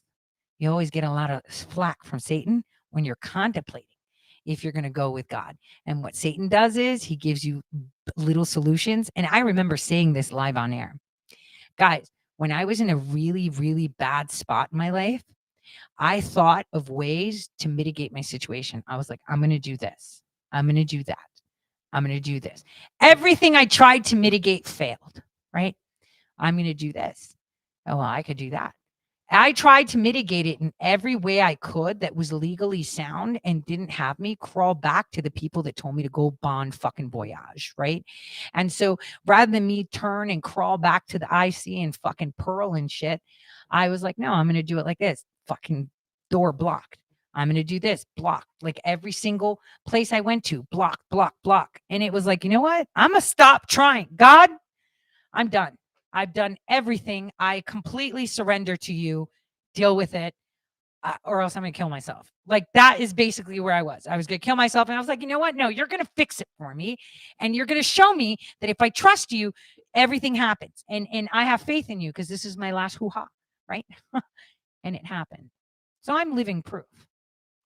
I'm not perfect, but I am living proof that all you have to do is have faith, the size of a mustard seed, and things change. And you have to be able to apologize, and be able to,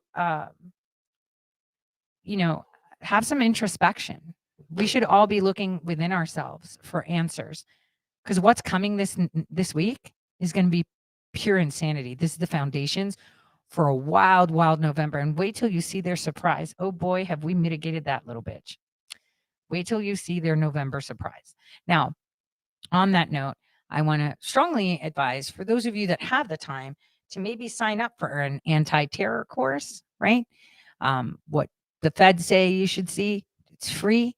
I would highly suggest. It costs you nothing to watch and learn.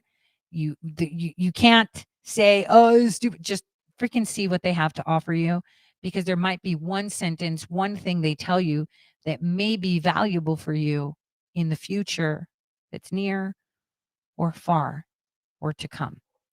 So I'll post it on Telegram where they have these courses. It's free again, like I said.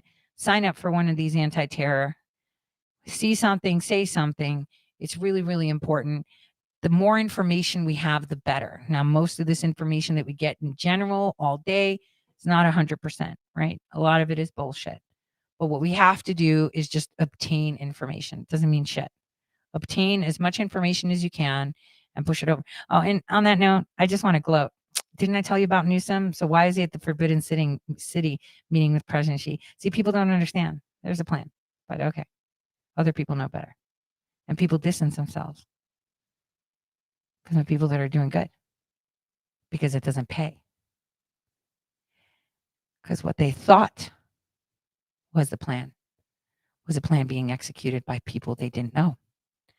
And one thing they found out is those people stand strong in truth. And yet they make passes for some that may fib, some that may, be coming in. They make passes, and that's good because it's the fruits that matter. But when you see people distancing themselves, it means that it's about the fruits. And when the fruits have the intentions of self-indulgence, well, then that's a problem for a good group of people. So I want to thank for all of those working in the background. I want to thank you for all the fantastic algorithms that are helping educate people by hijacking the pre-manufactured algorithms of programming. I want to thank every single person who is hearing my voice for anything they've done to better their community, no matter how small. One letter, one postcard, one meeting you turned up to.